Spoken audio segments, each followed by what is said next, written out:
Hi, and welcome to Heart of Steamboat Fast Forward. My name is Maggie Taylor, and today we're out at Emerald Baseball Fields. We got a little bit of a rain delay, but I want to tell you about two stories that remind me of friendship and the gift that it is from God. The first one of those stories comes from the Hebrew Bible, from a book called Ruth, and it's about the story of Ruth. And the other comes from the 1993 cinematic classic, Sandlot. First, I want to share with you the story of Ruth.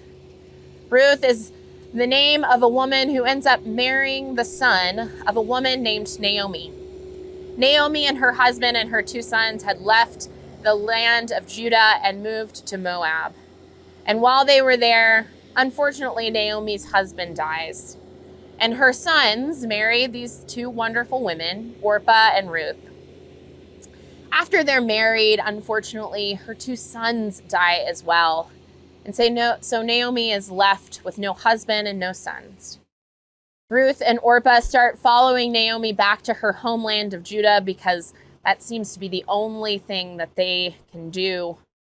And somewhere along the way, Naomi turns to her daughter-in-laws and says, "You need to go home. You need to go back to your people. You're Moabite women. You're not women of Judah.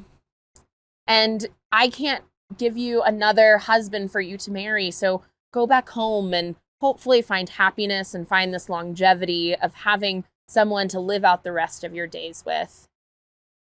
Both of her daughter-in-laws say, no, we want to stay with you. And she says, I can't let you do that because it will lead to the detriment of your life. And I don't need to put that on you. So after pleading again and again, Orpah leaves and goes back to her homeland. But Ruth says to Naomi, "I don't want to leave you. I want to go with you, and your people will be my people. Your God will be my God. Where you die, I want to die. I want to be with you on this journey." Now, she had no obligation to Naomi at this point.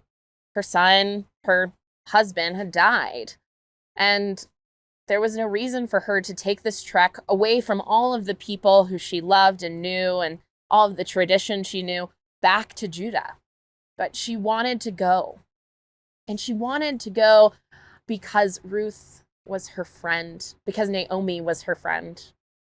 Ruth and Naomi shared this bond that many of us have in our lives. This bond of friendship.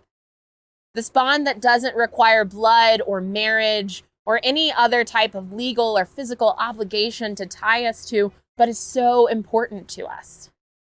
Ruth had found in her life a family that she chose. Ruth had found Naomi, and she wasn't letting that go. Many of us in this day and age might let somebody that we love, that close friend, go on their way because we know we can keep up with them through phone calls, through emails, through text messages, FaceTimes, whatever. But in this day and age, going with her was, number one, the only way to ensure her safety, but also the only way to know what was going on with Naomi and continue that relationship. So Ruth made the hard choice. She made this choice that was a choice of devotion and a choice of care. And she went along for this journey. The end of the story ends up that they arrive in Judah just in time for the harvest. And as Ruth decides to go out, since Naomi's too old to partake in the harvest, gleaning from the things that had been left, she meets a man named Boaz, and they end up getting married. And, happily ever after. But that's not the point of the story I want to lift up today. It's that quintessential point of friendship. That quintessential point of we get to choose some of the people in our lives. You can pick your friends. And so pick wisely. But once you've picked your friends and you've picked wisely and they're a part of your life and you've built a relationship with them, what do you keep from that? What do you continue to grow in and learn from in those friendships? I want you to take a moment and think about 3 aspects that would make the perfect friend for you. 3 attributes. They might be loyal, they might be funny, They might be adventurous. It might be that they're kind or caring or passionate or intelligent. Whatever those three things are, think about yourself. Are you that kind of friend? I think one of the things that we take from this scripture is knowing that loyalty is a big part of friendship. Because loyalty, along with care, was what enabled Ruth to go along this journey with Naomi. She cared for her so deeply that she didn't want her to be destitute, to be begging, to not have food to eat when she got back to Judah. And she was so loyal to her that she was willing to give up the possibility of marrying again to follow with her. But that doesn't seem like a very modern story. That's probably not how things would work out now. But what about a group of boys who were so loyal to the friend they just met that they would put their lives in danger? Yes, I'm talking about Sandlot, the 1993 classic film that takes us all back to our childhood of playing baseball on hot days, being afraid of large, scary dogs, and knowing the priceless value of a Babe Ruth baseball. All of these things are what make up this amazing story and what take us to this courage that these young boys had. A new boy moves into town. They call him Smalls. And one day, they're playing baseball and they lose the baseball. It's been hit over the fence.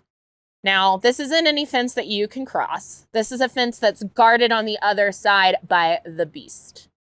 And thinking nothing of it, Smalls runs home, gets a baseball because, none of them had the 15 cents to buy a new one, and grabs his stepdad's Babe Ruth signed baseball. Now, to be honest, he has no idea who Babe Ruth is or why this baseball is so important, but they start playing with it, and another out-of-the-park hit happens. It's this wonderful and joyous moment. Except now, the Babe Ruth baseball is in the yard of the beast.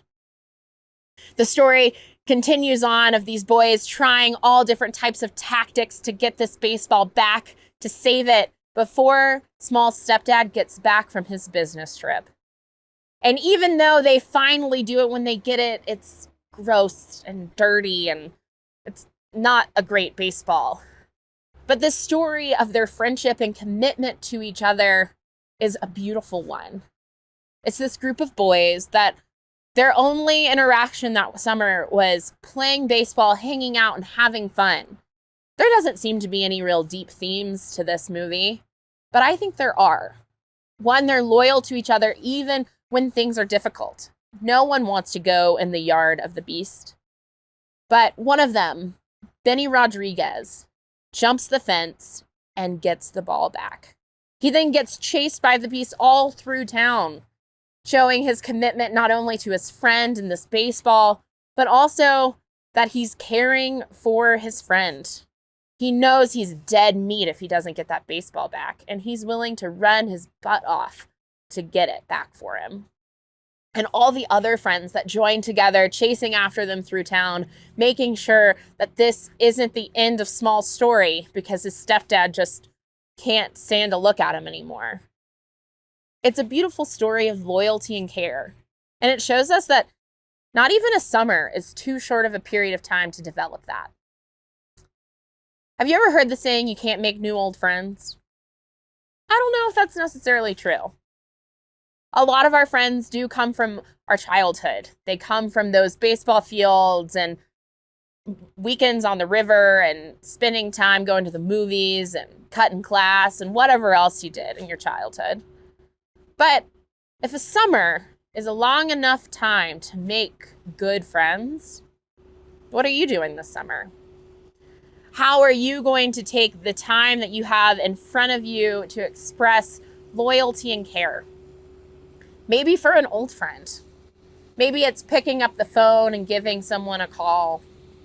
We're so blessed to have that ability these days. Maybe you pick up the phone and you give an old friend a call and it's like no time has passed. Maybe you invite a friend to go out to lunch when you're back in your hometown and you can reminisce over all of the things that used to be. Or maybe you meet someone new and you click, you connect, and you start to develop a friendship with this person, knowing that they are someone who can express care for you and you for them. One of the beautiful things about friendship is that we have the choice to choose. Now, plenty of us have amazing family in our lives that care for us, we're deeply connected to, and are wonderful assets to our story. And some of us don't. And this is not to take away from family whatsoever. But friends, they get to be an addition to our story. They get to be this beautiful, God-given, life-giving part of our lives. So we're called to not ignore those things or diminish them like, oh, I can always find a new one. Each friend that you have in your life adds a different level of value. And by level, I mean a different aspect of value.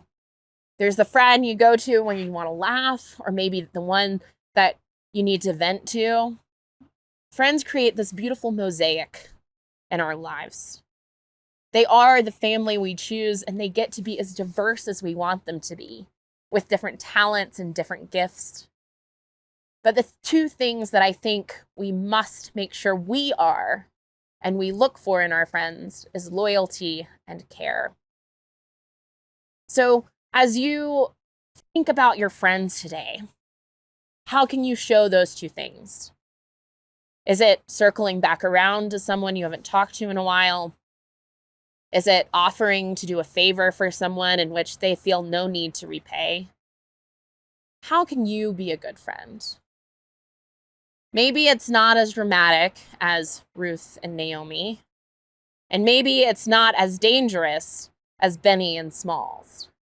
But I think each and every one of us has the ability to make someone else aware of how much we care for them. This family that we choose is beautiful. And I would love to hear your stories about your good friends.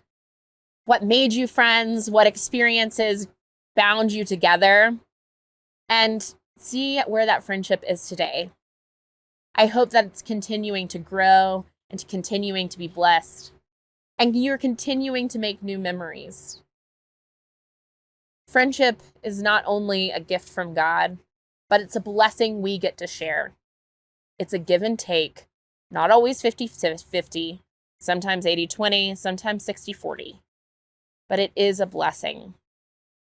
So think of Ruth and Naomi today as you pick up the phone to call a friend or invite someone you haven't seen for a while out to dinner. Think of their loyalty and their care for one another.